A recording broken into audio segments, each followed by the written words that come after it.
Hay algunas cosas que uno cree que no suceden en los países del primer mundo, sobre todo porque en Latinoamérica y en los países subdesarrollados tenemos a veces una visión demasiado idealista, ¿no? De, por ejemplo, lo que sucede en Europa o en los propios Estados Unidos. Sin embargo, cuando se estudia a mayor profundidad las políticas que se aplican en estas naciones, evidentemente te das cuenta que independientemente de lo desarrollada que esté una sociedad, esas ideas retrógradas, esas ideas socialistas, esas ideas en donde se tratan de implementar políticas fracasadas que ya se han demostrado poco efectivas, ¿no? A lo largo de la historia y en cualquier parte del mundo, evidentemente te das cuenta que ningún país está exento de caer en las garras de esa ideología nefasta. Y en muchas oportunidades, me atrevo a decir en la gran mayoría, lo disfrazan justamente de causas nobles. Evidentemente la izquierda es buena en reconocer los problemas que existen, es decir, en hacer un diagnóstico, pero después en promover soluciones que lejos de ser soluciones, lo que hacen es empeorar la situación con la cual empezaron. Comenzamos.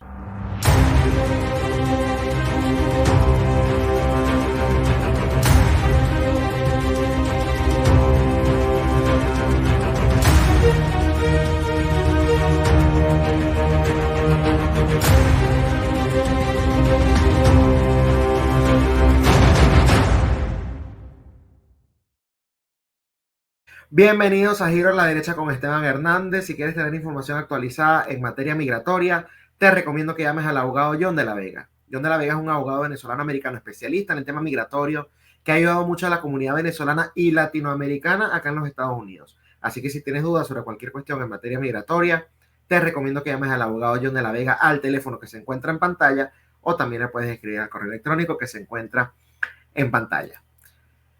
En definitiva, hay ciertas políticas o ciertas propuestas que si, por ejemplo, las hacen organizaciones o líderes políticos en Argentina, en Chile, en España incluso, en Venezuela, por supuesto, en Perú. Usted escoja el país, en países de África, ¿no? Usted escoja la nación subdesarrollada o España, que bueno, si bien no es subdesarrollada, a veces también le encanta promover este tipo de cuestiones. Escoja la de su preferencia y bueno, hay ciertas políticas que usted diría es normal.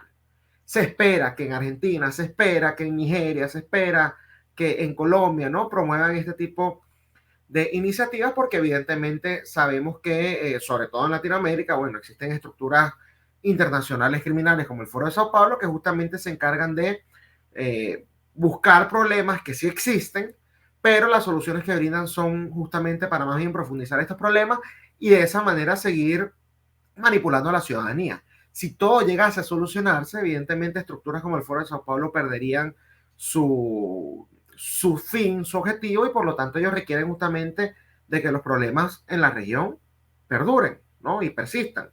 Es la única manera que ellos tienen para poder seguir siendo relevantes, porque si les das a ellos el poder, si les das a ellos la oportunidad, ¿no? De implementar sus políticas, entonces estos problemas van a solucionarse mágicamente. Y cuando llegan al poder y no lo solucionan es justamente por el saboteo de agentes externos como el imperialismo o los golpistas oligarcas a nivel interno que evitaron que no se llevaran a cabo las propuestas necesarias y por lo tanto no me dejaron gobernar. Necesito mucho más tiempo para poder implementar y ahora sí solucionarles el problema que supuestamente estamos atacando.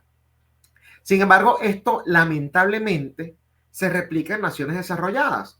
Les comentaba al principio, en la introducción del espacio, que yo creo que en Latinoamérica tenemos una visión muy idealista de lo que son los Estados Unidos, de lo que es Canadá, de lo que es Europa, que ojo, evidentemente son mucho más desarrollados, tienen un estándar de vida mucho más alto, hay mucha más cultura, digamos, de otro tipo, ¿no? Pero de allí a creer esa visión de que en estos países no hay problemas reales o que en estos países no hay una amenaza latente, ¿no? De individuos que están tratando de destruir justamente de adentro hacia afuera estas naciones, es también caer en cuestiones ilógicas. En Estados Unidos constantemente vemos que hay individuos que tratan de replicar las políticas que han destruido a toda una región o a Latinoamérica. En Europa también hay, lo que pasa es que, bueno, en algunos sitios agarran más fuerza que en otras. Por lo menos en Estados Unidos, si bien la izquierda más radical, lo que llaman el Squad, ¿no? De donde forma parte de gente como Ocasio Cortés, Ilhan Omar y estas congresistas extremistas, no son las que llevan la bandera del Partido Demócrata. Sí hay que aclarar que el Partido Demócrata, desde las elecciones del año 2016, en donde se enfrentó Hillary Clinton a Bernie Sanders en las primarias, se ha ido bastante más a la izquierda. Entonces, es un proceso que se ha venido poco a poco degenerando, ¿no?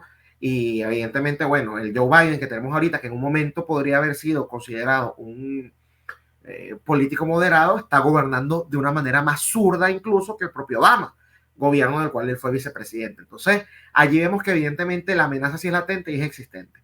Pero a nivel local también pasa, y justamente porque se quieren aplicar políticas, ¿no? Que, repito, son las que se implementan en Latinoamérica. No son las políticas, porque hay gente que dice que el socialismo en el que yo creo es en el de Dinamarca o en el de Suecia, que primero no es socialismo, pero si lo quieres llamar socialismo, bueno, esas políticas no son las que están replicando. ¿Y a dónde voy con todo esto? En Venezuela, dentro de los distintos planes sociales que se implementaron, estuvo la parte de la comida a precios bolivarianos, ¿no? Como decía el difunto Hugo Chávez, o a precios solidarios, ¿no? Y entonces es que, bueno, mientras están las cadenas de supermercados privadas, que es en donde justamente se venden, bueno, todos los productos que necesitan las familias, ¿no? Para poder alimentarse, los productos de limpieza, de aseo personal y todo esto. Bueno, el régimen de Hugo Chávez sacó primero una cadena llamada Mercal y luego una llamada Pedeval, que se le conoce popularmente como Pudreval por unos casos de corrupción de comida, ¿no? Que se pudrió en toneladas, estamos hablando. Pero básicamente, digamos, diciendo que había gente con mucha necesidad, que el salario no le alcanzaba para comprar algo tan necesario justamente como lo es la comida, los alimentos.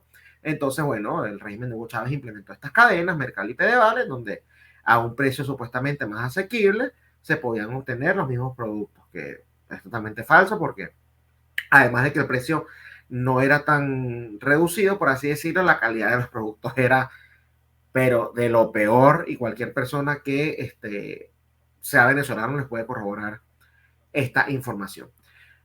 Algo parecido está pasando en algunas ciudades, por supuesto, demócratas. En estos momentos, la ciudad de Chicago quiere implementar justamente una línea, una cadena, ¿no?, de supermercados que sea administrada por la ciudad, que básicamente en la ciudad, en Chicago, en ciertas zonas, porque hay que ver que las ciudades gobernadas por los demócratas, bueno, tienen unos problemas de inseguridad bastante altos. Me pregunto por qué será. ¿Será porque quizás están descriminalizando los crímenes como el robo? ¿Será porque le están quitando fondos a los policías? ¿Será por ese tipo de cuestiones? ¿O será porque, bueno, la gente se volvió loca y ya, pues, ahí se las dejo? Pero básicamente en Chicago los índices de criminalidad han subido muchísimo en ciertas zonas, como se han aprobado estas leyes que les estoy diciendo que permiten, si robas cierta cantidad, en California también las han hecho, si robas cierta cantidad de productos, ¿no? El equivalente, por ejemplo, en California, si son creo que $800 o menos, entonces no vas preso, pues. O sea, yo puedo entrar fácilmente a Walmart y si me llevo $800 o menos en productos, no hay problema con la ley. Y en Chicago también han implementado cuestiones similares, lo cual ha hecho que entonces la inseguridad aumente, la gente va y roba estos establecimientos y muchos de ellos han cerrado. Entonces ya hay zonas en donde no hay supermercado cerca, ¿no? Sino que el más cercano queda ya a unas 15 millas, a unas 10 millas, y evidentemente esto no es nada cómodo para, bueno, las familias que viven en estas zonas que poco a poco se han ido aislando. Entonces, la solución que da la ciudad de Chicago es que van a empezar a implementar o abrir negocios, ¿no? Que sean administrados directamente por el Estado. Todo el mundo sabe que lo que es administrado por el Estado es pagado directamente con los contribuyentes, es decir, las personas que pagan impuestos por usted y por mí. Pero bueno, ellos tienen la esperanza de que esto va a solucionar el problema. En vez de tratar de solucionar el tema de la inseguridad y de otros asuntos, ellos sencillamente dicen que van a administrar este tipo de tiendas.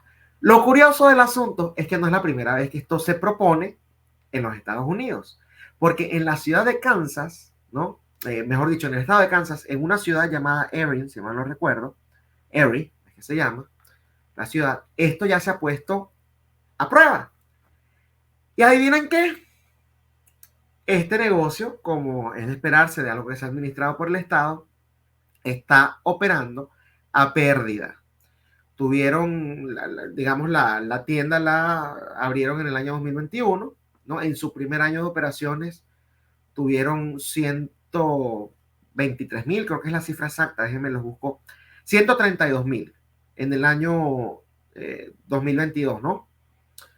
Tuvo $132.000 de pérdida y el plan exitoso que han tenido, que han diseñado para justamente evitar esto, no es que, bueno, vamos a tener ganancias este año, no, es que este año nada más pierdan 100.000, en vez de perder $132.000, bueno, que las pérdidas solamente ronden por los $100.000.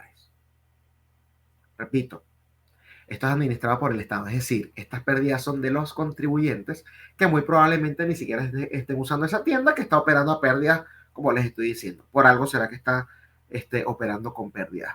Y esto, si fuese dinero de un privado, evidentemente es una tienda que quiebra, ¿no? Y el que arriesga el dinero es el que se ve perjudicado, pero acá no vemos esto.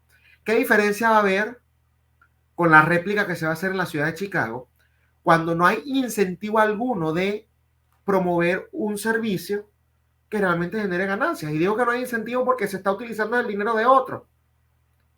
Cuando uno utiliza el dinero de otro en otros, a uno no le interesa ni la calidad ni los precios. Y por lo tanto pueden operar, bueno, indefinidamente a pérdida porque sencillamente los contribuyentes que están, eso es un foso sin fondo, ¿no?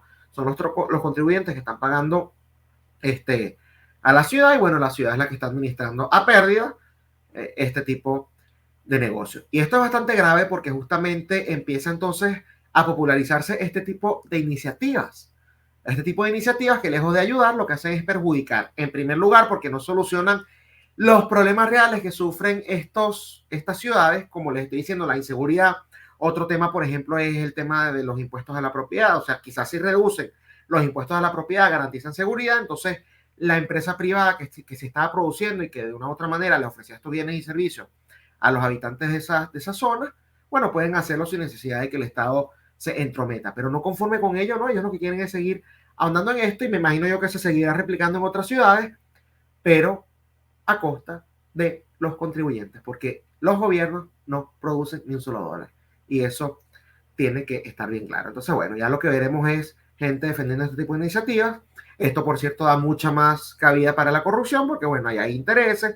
Me imagino yo que empiezan a comprar productos de menor calidad al mayor para poderse quedar con lo que sea que quede allí de sobra, ¿no? Con el residuo del dinero. O sea, hacen un presupuesto en $100, pero gastan 80, bueno, ellos se quedan con los 20. Multipliquen esos $100 ahora por cientos de miles de dólares, ¿no? O por millones incluso. Pero bueno, básicamente eso es lo que estamos viendo y lo que les decía al principio, Estados Unidos no está exento de este tipo de locuras, ningún país lo está. Lo importante es denunciarlo y lo importante es, además, con cifras, ¿no? Y con la experiencia, por ejemplo, quienes somos de países en donde esto ya se trató y, bueno, generó lo que generó, evidentemente tenemos que demostrar por qué esto nos sirve una y otra vez. La historia ya lo ha demostrado, pero nos corresponde a nosotros seguir recordándolo.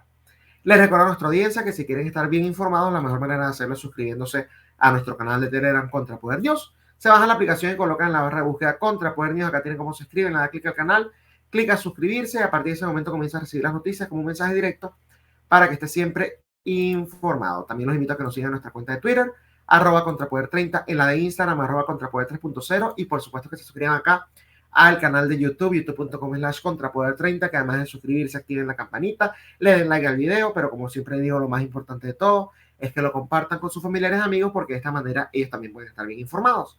Y recuerden que una persona bien informada es un voto menos para la izquierda.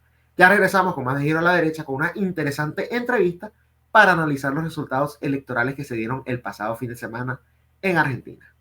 ¿Se desinfla Milei o hay esperanza de que llegue a la presidencia? Ya regresamos.